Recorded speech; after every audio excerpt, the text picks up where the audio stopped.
Friends அடுத்தப்புறமா என்னென்னு பார்க்கலாம். இப்போ பார்த்தீங்கன்னா, நம்ம ராஜிகிட்டேயும் பார்த்தீங்கன்னா, மயில் வந்து ரொம்பவே புலம்பிட்டுருக்காங்க. "நான் தெரிஞ்சு வேணும்னே பண்ணல ராஜி" அப்படின்ற மாரியும் பேசிகிட்டு இருக்காங்க. இந்த நகை விஷயம் மீனா சொல்லிட்டா நான் என்ன ஆவேன் அப்படின்ற மாரி பேசிகிட்டு இருக்கும்போதே பார்த்தீங்கன்னா, கோமதி கரெக்டாக வந்துடுறாங்க. "ஏன்டி என் பிள்ளைக்கு இப்படி ஒரு துரோகம் பண்ண?" அப்படின்ற மாரி பேசிகிட்டு இருக்காங்க. "நீ எல்லா தப்பும் பண்ணதும் இல்லாமல் ஒவ்வொரு தப்புக்கும் பார்த்தீங்கன்னா, என் பிள்ளை யாரோ ஒரு பொண்ணை வச்சிட்ருக்கான் அப்படின்றதும் தப்புக்கு மேலே தப்பு பொய்யுமா தான் நீ பேசியிருக்க. உங்கள் குடும்பமே வந்து ஃப்ராடு குடும்பமாக தான் இருக்குது. நீ மட்டும் பார்த்தீங்கன்னா, உங்கள் அம்மா அப்பாவும் அப்படி தான் இருக்காங்க. இதெல்லாம் நியாயமா இருக்கா?" அப்படின்னு சொல்லி நம்ம மயிலை போட்டு அடிக்கிறாங்க. கோமதி வந்து ரொம்ப ஆக்ரோஷமாக கோவமாக பார்த்தீங்கன்னா, சரவணனுக்காக பேசிகிட்டு இருக்கும்போதே பார்த்தீங்கன்னா, பாண்டி வந்து கூப்பிட்றாரு. அவரும் பார்த்தீங்கன்னா, ஒரு பக்கம் வந்து நம்ம புள்ளைய நம்மளே தப்பாக நினச்சிட்டோமே, நான் எவ்வளோ நம்பிக்கையாக இருந்தேன், இப்படி பண்ணிட்டேனே. செந்திலும் பார்த்தீங்கன்னா, கதிரும் அவங்க இஷ்டப்படி கல்யாணம் பண்ணிக்கினாங்க. ஆனால் இது நான் பார்த்த பொண்ணு நல்லா இருக்கும்னு பார்த்தா வாழ்க்கை இப்படி ஆயிடுச்சே அப்படின்னு சொல்லி ரொம்ப ஃபீல் பண்ணி பாண்டியும் பார்த்தீங்கன்னா, இன்றைக்கி எபிசோடில் வந்து ரொம்ப ஃபீல் பண்ணிட்டு இருப்பாரு. எல்லாருமே வந்து ஃபீல் பண்ணிட்டு இருக்காங்க. அண்ணன் லைஃப் இப்படி ஆயிடுச்சு அப்படின்னு சொல்லி ஆளுக்கு ஆள் வந்து ஃபீல் பண்ணுற இது தான் வந்து இன்றைக்கி எபிசோடாக கொண்டு வந்திருக்காங்க. அடுத்த ப்ரோமோவில் என்ன ஆகுது அப்படின்னு பார்த்தீங்கன்னா, நம்ம கதிர் வந்து இதெல்லாம் யோசிச்சு கோவப்படுறாரு. சரவணன் பேசின எல்லாத்தையுமே வந்து யோசிச்சு பார்க்குறாரு. நம்ம பிள்ளை எந்த அளவுக்கு எல்லாரும் ஏமாற்றிருக்காங்க, படிப்பு விஷயத்துலையும் ஏமாற்றிருக்காங்க. சரி அது பரவாயில்லன்னு பார்த்தா வயசுலேயே 2 வயசு வந்து பார்த்திங்கன்னா பெரிய பொண்ணாக இருக்குது. இந்த மாதிரி எல்லாமே மாறி இருக்கே, தெரிஞ்சு நம்ம குடும்பத்தையே ஏமாற்றிருக்காங்களே அப்படின்னு சொல்லி பாண்டி பார்த்தீங்கன்னா, நம்ம மயிலோட அம்மா அப்பாவை கூப்பிட்டு பேசணும்னு சொல்லி ரொம்பவே டென்ஷனாக கோவமாக வந்து இன்றைக்கி எபிசோடு அதோட முடிச்சிருப்பாங்க. அடுத்த ப்ரொமோவில் பார்த்தீங்கன்னா, அவர் வந்து மயிலோட அம்மா அப்பாவை கூப்பிட்றாரு. இதுதான் அடுத்த ப்ரொமோவாக இருக்குது. அவங்களும் பார்த்தீங்கன்னா, இங்கே நடந்த விஷயம் எதுவுமே தெரியாது.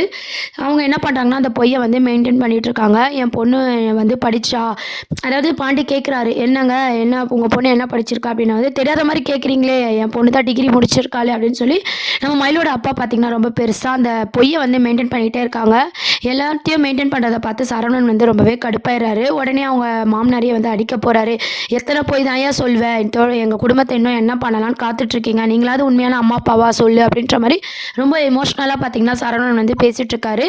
உடனே பாண்டிக்கும் கோவம் வந்துடுது. "வா போதும் நிறுத்துங்க, உங்களை நம்பினதெல்லாம் போதும், ஒழுங்காக போனால் இங்கே வந்து கூட்டிகிட்டு போ" அப்படின்ற மாதிரி பேசுகிறாரு. இதை கேட்ட மயிலோட அம்மா அப்பா வந்து ரொம்பவே ஷாக் ஆகிடுறாங்க. ஏற்கனவே எல்லாருக்கும் உண்மை தெரிஞ்சிருச்சா அப்படின்ற மாதிரி பார்க்குறாங்க.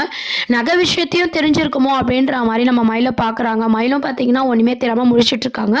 பாண்டி வந்து என்ன முடிவு எடுக்கிறாரு அப்படின்னா, இதுக்கப்புறம் வந்து மயில் வந்து இந்த வீட்டில் இருக்கக்கூடாது, வாழ்கிறதோ வாழாமல் போகிறதோ என் பையன் சரவணன் கிட்ட தான் இருக்குது, இதுக்கப்புறம் நாங்கள் ஒன்றும் பண்ண முடியாது அப்படின்ற மாதிரி பாண்டியன் வந்து அவரோட முடிவை வந்து சொல்லிடுறாரு. கோமதியும் பார்த்தீங்கன்னா, இதுக்கு மேலே என்ன வாழ்கிறது, என் பையன் வாழ்க்கையே நாசமாக போயிடுச்சு, இதுக்கப்புறம் இந்த வீட்டில் வந்து மயில் இருக்கக்கூடாது அப்படின்ற மாதிரி அவங்களாம் பேசிகிட்டு இருக்காங்க.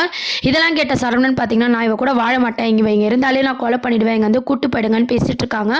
நம்ம மயிலோட அம்மா அப்பாவும் பார்த்தீங்கன்னா, பாண்டியன் கிட்டேயும் நம்ம சரவணன் கிட்டலாம் வந்து காலில் விழுந்து மன்னிப்பு கேட்குறாங்க. "எல்லா தப்பும் நாங்கள் தான் பண்ணோம், எங்கள் பொண்ணு எந்த தப்புமே பண்ணலை" அப்படின்ற மாதிரி சொல்லிட்டு இருக்காங்க.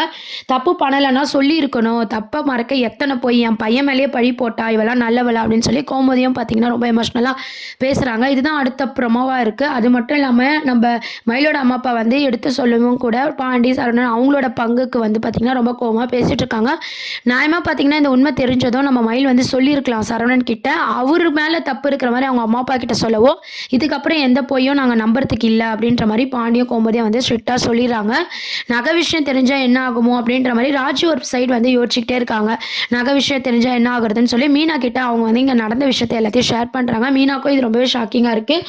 இப்போ நம்ம நகை விஷயத்த சொன்னால் இன்னும் குடும்பத்தில் பிரச்சனை வரும், அதனால் நம்ம வெயிட் பண்ணுவோம் அப்படின்ற மாதிரி மீனாவும் ராஜுவும் பேசிக்கிறாங்க. அட்லீஸ்ட் இப்போயாவது அந்த நகை விஷயத்த சொன்னால் எல்லா பொய்யோட இது ஒரு பொய்யா இருந்திருக்கும். இதை மறைச்சு திருப்பியும் சரவணன் மயில் கூட சேரலாம்னு நினைக்கும் போது இந்த நகை விஷயம் தெரிஞ்சு திருப்பியும் அவங்க 2 பேருக்குள்ளே வந்து திருப்பியும் பிரிதல் ஏற்படுறதுக்கான வாய்ப்பு இருக்குது. அது மட்டும் இல்லாமல் மறைச்சதுக்காக நம்ம கதிர் ராஜு லைஃப்லேயும் வந்து பிரச்சனை வரப்போது. கதிர் வந்து கோவப்பட போகிறாரு. அன்னிக்காட்டு சொல்லியிருக்கலாம்ல ஏன் மறைச்சுன்னு சொல்லி நம்ம ராஜு மேலே கதிர் ராஜுக்குமே பிரச்சனை வர மாதிரி தான் காட்ட போகிறாங்க. ஸோ இப்போதைக்கு பார்த்திங்கன்னா நகை விஷயம் தெரியாமல் தான் மூவ் பண்ண போகிறாங்க. நம்ம மயிலும் பார்த்திங்கன்னா அவங்க அம்மா வீட்டுக்கு போகிறாங்க. நம்ம பாண்டி வந்து அனுப்பிச்சி வச்சிடறாரு. இதுக்கப்புறம் நம்ம மயிலோட வாழ்க்கை என்னாவும் சரவணன் ஏற்றுப்பாங்களா, இதெல்லாம் தான் அப்கமிங் ப்ரோமோவாக காட்ட போகிறாங்க. இதெல்லாம் தான் அடுத்த ப்ரோமோவாக இருக்குது. என்ன ஆக போகுதுன்னு சொல்லி வெயிட் பண்ணி பார்ப்போம். தேங்க்ஸ் ஃபார் வாட்சிங்.